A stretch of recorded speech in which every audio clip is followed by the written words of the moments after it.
Olá pessoal, estamos iniciando mais uma célula familiar. Convido você a estar conosco neste momento de aprendizado, de comunhão, mesmo à distância. Estamos chegando à metade da nossa jornada. E o tempo voa, hein? E eu gostaria de falar para você não se distrair, não se dispersar. Faz tanto tempo que a gente está fazendo célula nesse formato, mas é importantíssimo que você continue firme, porque lá no final da jornada você vai sair mais vitorioso, digamos assim. Amém. Em nome de Jesus. Se você conseguir fazer tudo, né, as células, os cultos, porque é uma caminhada de uma vida com propósito, né? E a gente só vai ter êxito se a gente subir todos os degraus, né? Descobrir os propósitos, né? Às vezes a gente está atrás e busca descobrir os propósitos, mas a gente também tem que se atentar a isso para que o Senhor fale com a gente. E o tema dessa semana é cultivando a comunidade, né? O versículo dessa semana para a gente compartilhar, na pregação teve vários versículos, mas o versículo da célula se encontra em 1 João 3,16, que diz assim: nós compreendemos o que é o amor quando descobrimos que Cristo deu sua vida por nós. Isso significa que temos que dar a nossa vida pelos outros fiéis. É isso aí.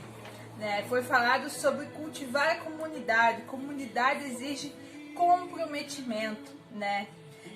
Para se cultivar a comunidade será necessário fazer algumas escolhas difíceis e assumir alguns riscos, né? O primeiro risco, a primeira escolha é assim: a vida em comunidade exige sinceridade.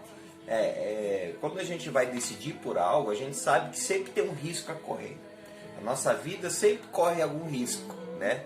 Quando você vai fazer até um investimento particular, né? Você não tem aquele medo, é um risco que você assume? É um risco.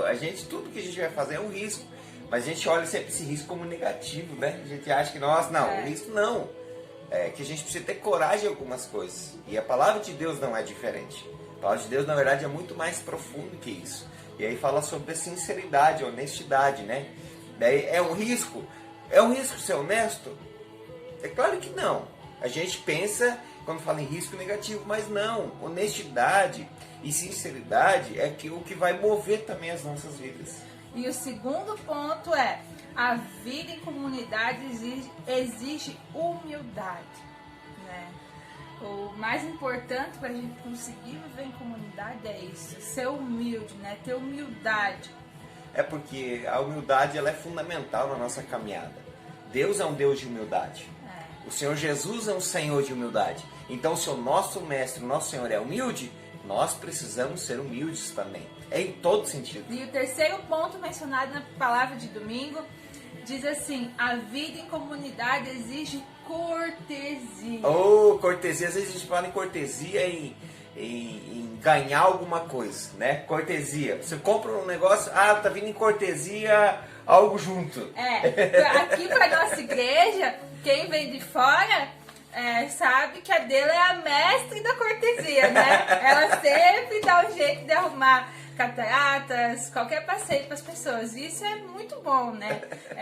Mas não é somente isso, né? Na vida em comunidade não é somente isso. Cortesia é algo muito profundo, né? O que a gente meditou no domingo. Cortesia vai ter que mexer com a gente, nosso interior. Por quê? Porque cortesia vai mexer entre pessoas, interpessoal. Cortesia é saber que você pensa diferente de mim, que você age diferente de mim, e mesmo assim eu consigo conviver com você com o mesmo amor e o mesmo carinho, sabendo que você é diferente, nós somos diferentes. Respeitar o sentimento dos outros, a origem dos outros. E respeitar as diferenças, né? Quarto ponto diz assim: a vida em comunidade exige sigilo, um zíper na boca. O sigilo é muito importante. Quando você fala em sigilo, você acha que eu tenho que ficar quieto, eu tenho que ficar em silêncio o tempo todo. Não tem nada a ver com isso. Por exemplo, você está vendo uma pessoa, talvez um irmão seu, da sua comunidade, que está pecando, está caindo, está sendo destruído e vai acabar indo para o inferno, segundo a Bíblia. Aí você vai deixar que isso permita que aconteça isso sem você fazer nada? Não é isso. A questão do sigilo é que quando uma pessoa está numa grande dificuldade, até num pecado, alguma coisa que ela está enfrentando e não está conseguindo vencer, que ela tem esse discernimento de saber ouvir a pessoa. Quando a pessoa pede um socorro. Na prática, assim, tem muitas pessoas buscam viver em santidade, mas como seres humanos que somos, muitas vezes a gente não consegue alguma coisa ou outra, a gente precisa de ajuda. E quando nós formos buscar ajuda, ou quando alguém buscar ajuda com você, não é porque é um pecado que você vai se escandalizar e vai sair falando para todo mundo. Não. Qual é a primeira coisa que a gente deve fazer? A gente deve ajudar a pessoa, né? Todos nós temos falhas, todos nós temos algo que a gente precisa lutar todos os dias. E isso é importante a comunidade, porque na comunidade que a gente vai conseguir vencer essas lutas diárias, com a ajuda dos nossos irmãos e com o sigilo da comunidade. Exatamente. O sigilo, vamos falar um pouquinho mais sobre o sigilo, que ele é muito importante, né? O sigilo, ele é algo que a Carol vem falar comigo, ela confia na minha pessoa, ela vem falar, abrir o seu coração, talvez confessar um pecado, né? Precisa de ajuda para se alinhar, para se levantar novamente, eu saber do pecado dela, como ela mesma falou, ser indiferente do que ela está passando, mas assim, me importar com os sentimentos dela, me importar com o problema dela, me envolver nisso, orando e ajudando para ela se levantar, mas sem eu precisar pegar o ato, a situação que a Carol está enfrentando e levar para uma outra pessoa, entende? Compartilhar algo que é pessoal. E assim, a gente vê muito, a gente ouve falar muito das pessoas que às vezes acabam até saindo de uma comunidade por causa disso. Por causa da chamada fofoca, né? Se espalha. Porque tem muita gente que não aceita alguma falha, algum erro e julga a pessoa, né? Nós não somos nada para julgar, nós estamos aqui para abraçar, né? Tanto membro quanto pastor, né? Nós estamos aqui para abraçar, ninguém está na igreja para julgar ou para criticar. E até eu gostaria aqui abrir um parênteses, né, para uma palavra pastoral, né, que não vai comprometer, não compromete e não comprometerá ninguém. Né? Muitas vezes a gente como pastor, a gente aconselha muitas pessoas, né, de vários lugares, de várias comunidades, até por onde a gente já passou. E a gente já, de várias formas e vários jeitos, pessoas vieram até nós e falaram assim, pastor do céu, eu nem sei como vou começar a te falar isso, mas o que eu tô passando, sabe, tem histórias assim que parece que é horroroso para a pessoa que vai falar. E aí, qual é a nossa resposta? Eu sei o que você está passando. Você não é a primeira que está passando por isso. E é claro que a gente não cita o nome de pessoas que passaram por isso. Mas entende que existem problemas que nós enfrentamos que são graves, gravíssimos, médios, né? Mas que a gente precisa de ajuda. E o sigilo é isso, é saber ouvir a pessoa, continuar amando a pessoa, apesar do que ela está passando, e ajudá-la. Juntos são os melhores, nisso. E se você passa por uma situação onde você está lutando para sair dela, você está lutando para vencer ela, qualquer situação. Não importa se você pensa que é uma situação que você está em pecado, ou uma situação que você acha que é feia perante os olhos das pessoas. Busque, né? A gente está aqui à disposição, busque ajuda. Não sofra sozinho, achando que você está pecando, achando que você está carregando esse fardo, porque a igreja é isso.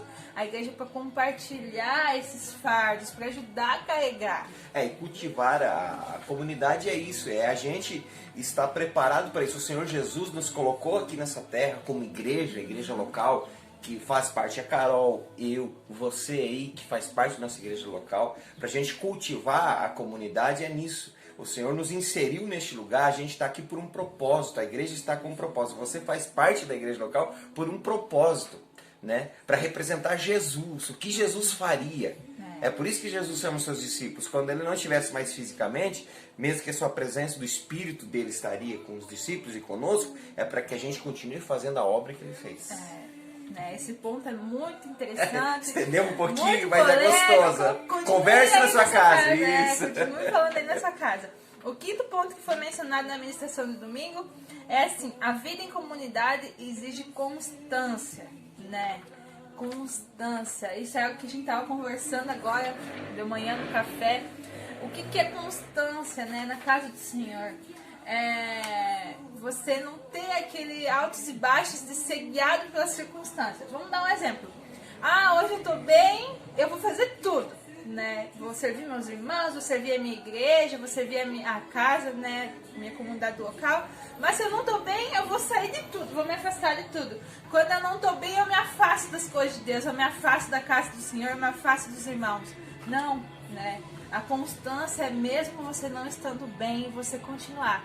Eu compartilhei semana passada com alguns líderes aqui da nossa igreja, que mesmo em meio a dificuldades particulares, né, de cada casa, de cada pessoa, Deus é em primeiro lugar, a casa do Senhor é em primeiro lugar. Então todos nós passamos dificuldades, mas nem pelas dificuldades que nós passamos, nós deixamos de fazer as coisas, ou nós ficamos oscilando, né? Então a gente, apesar das dificuldades, apesar da situação financeira, apesar de qualquer dificuldade, a gente tem que ter constância na casa do Senhor. E ser constante é um desafio pra gente, tá? E não se martirize e não se culpe se você às vezes está sendo inconstante, tá? A gente também já enfrentou a inconstância. Às vezes a gente nos pega inconstante, né? Mas a gente precisa identificar essa inconstância e trabalhar fortemente, ferozmente, para que ela se torne constante, que essa oscilação não fique na nossa vida, né? Porque a gente vive e precisamos viver com propósito. Constante é sempre continuar fazendo o que o Senhor gostaria e quer que nós façamos na nossa vida, para que nós vivamos cada vez mais perto dele, mais perto do Senhor. Né? Eu mencionei no domingo na palavra que às vezes a gente não tem vontade de orar, às vezes a gente não tem vontade de fazer uma célula, talvez a gente não tenha vontade de assistir um culto, uma celebração, às vezes a gente não tem, quando tem o culto presencial, vir até o culto, né? Pela vontade, estou dizendo. Então, se eu sou movido pela vontade, eu vou ser inconstante, eu vou sempre estar oscilando. Então eu preciso vencer esta minha vontade, eu preciso criar um hábito, né? De viver pelo Espírito, que o Espírito não tem sentimento, o Espírito ele confirma, ele faz. Né? Então constância ele vem do nosso espírito, e o espírito que Deus colocou dentro da gente. Então Deus nos quer pessoas constantes, não inconstantes. Então a gente precisa trabalhar isso todos os dias na nossa vida. Então seja constante, tanto na casa do Senhor, quanto no seu relacionamento com Deus, quanto em todas as áreas da sua vida, né? Algumas pregações de uma vida com propósito não é só para a nossa vida dentro da igreja, é para a nossa vida em todas as áreas, né? Exato. Porque o cristão, uma frase que eu vi, não lembro de qual pregador, ele diz assim, que o cristão não tem vida secular. O cristão é cristão em todas as áreas. Fui eu que preguei. O cristão... É o dualismo grego, né? Ele não tem vida secular. Então, tipo, tudo que a gente tá falando aqui na cela, tudo que é falado no domingo, tudo que é falado em todos os momentos na igreja, é pra sua vida em todas as áreas, não somente na igreja, não somente na caminhada dentro da casa do Senhor. E uma palavra que eu quero deixar para vocês, antes de trabalhar, a Carol deixar a pergunta, Deus sempre vai usar você a partir do que você tem. Não espera ter alguma coisa, não espera estar numa posição para daí você achar que Deus vai te usar. Não, Deus vai te usar a partir do que você tem, do que você se dedica a Ele, né? O que você se oferece ao Senhor e o que você se oferece à comunidade. Outra coisa também, veio agora, né, do Espírito. Se a gente quer tocar o coração de Deus, a gente tem que tocar a comunidade.